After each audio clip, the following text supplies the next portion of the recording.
Hello, welcome to your bonus video for this month, which is going to be a really short 10 minutes yin and hip stretch. So as you guessed it, with the yin you are going to need your props. So I've got a couple of sofa cushions and also I've got some blocks there which you might need if you would like them.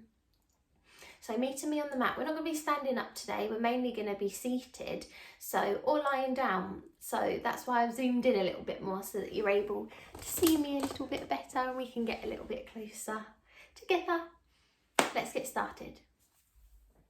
So we're seated on our mats, and if seated is uncomfortable for you, you can sit on a block. It looks strange, it looks a bit like you're laying an egg, but it definitely feels very good. But if you're comfortable in your seated position, I'm just going to prop my knees up just with some cushions today as we take a moment to ground just before we stretch. 5 breaths, just to tune in your own pace, in your own time.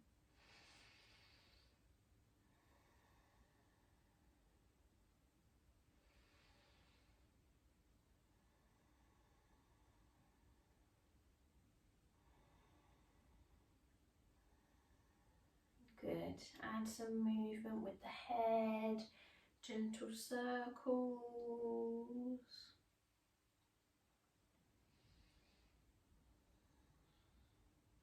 And maybe into the shoulders in your own way.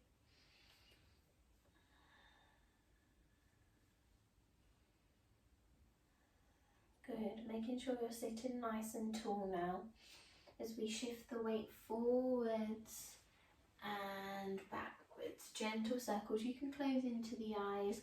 I find it handy to have the hands on the knees, palms facing down, and gradually dipping one shoulder in, taking a good seat back. This is called a Sophie shuffle, Sofa shuffle. I can never pronounce it right, but it's a good way to get energy flowing in the body. Take it as big or as little as you would like. I prefer big movements in my shuffle.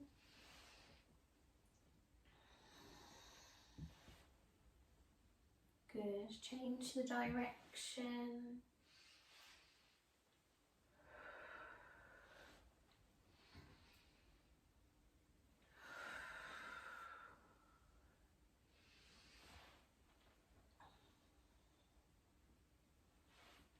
And just let the body settle. Good. Soles of the feet together now. You can use the cushions underneath your legs for some support, or your blocks. Grabbing a block if you have one handy, taking a gentle lean forward.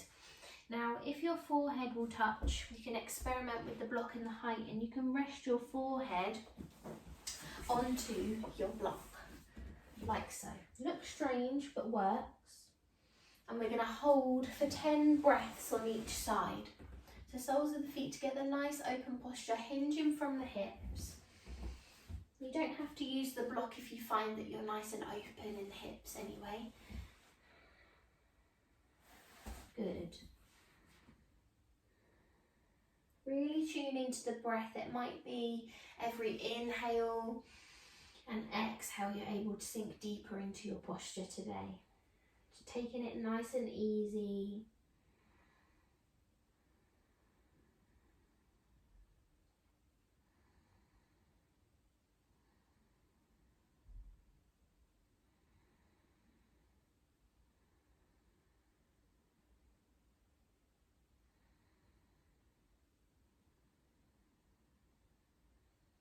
Good, last round of breath.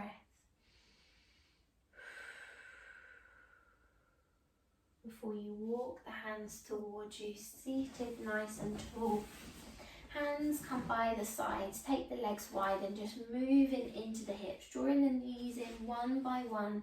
So it's quite an open posture here. It's not just a simple movement here, although you could do that if you wanted to. It's really making the effort to create an L shape with the legs. You're stretching through that hip flexor there. Especially if you do a lot of walking or strength training in the gym, this muscle here can get tight and that's where you'll feel the tension. So if you are, just taking it slowly, and we're going to meet with the left leg in front. So you've got this nice figure of 4 shape here. Modified swan. Grabbing your pillow and gently come all the way down, 10 breaths. You're going to feel a nice stretch in the leg that's towards you in the glute and hamstring, and possibly in the hip flexor here. Bear in mind, you don't have to use the props if you feel like you don't want to, but sometimes it's important to ease back rather than push, and yin is the perfect practice to do that. Good, last round of breath. Before we gently peel ourselves up. Seeing if you can grab the ankle or the top of the foot of this leg. Left hand is behind and lifting the knee off. It doesn't have to be high, but really opening up into that hip flexor a little bit deeper. Hold in for 3, on 2, on 1, wonderful. Gently lower back down and switching the legs over to the other side. Find where you'd like to be. Maybe you'd like to use your props or not, completely up to you. 10 breaths on the other side.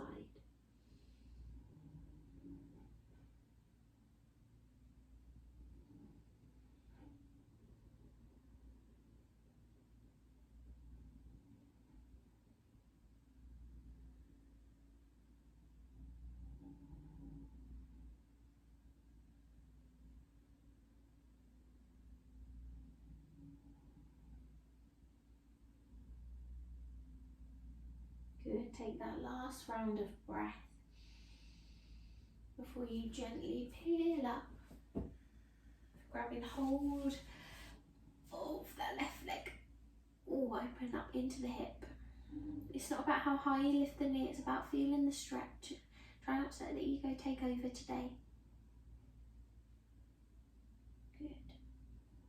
Gently lower through the knee and arriving on modified all fours for our frog pose. We don't do this one very often. So taking your knees wide as if you were about to come into a child's pose, but your knees are going to line up, as you can see here, with the outsides of your yoga mat. Almost big toes touch the sides of your yoga mat. Frog pose. And gently you're just going to rock forwards and backwards, and you should feel a nice opening in the hips. If you're not feeling anything, it just means that your hips are nice and wide, and you can experiment with the width that your knees are to your yoga mat. If you are feeling something and it feels too much, just taking less of a frog pose. Good.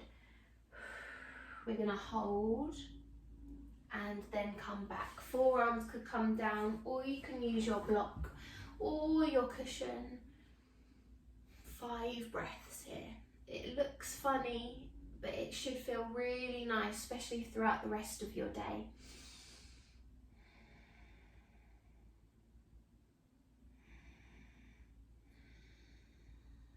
Good. Last round of breath before you shimmy the body and the legs together and just take a wonderful child's pose. Modify however you prefer, whether it's block under the head, whether you want to rest your upper body on your cushion.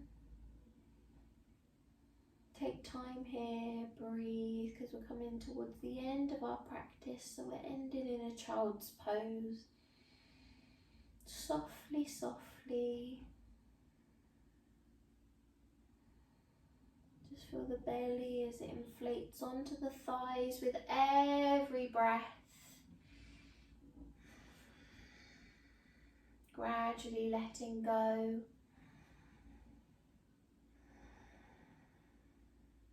Good. Gently peeling yourself up and meet me, comfortably seated, however feels good to you. Namaste. And I hope that you enjoyed that short 10-minute stretch for your hips, and your hips hope you're feeling a little bit more open now. I will see you next time for our practice together.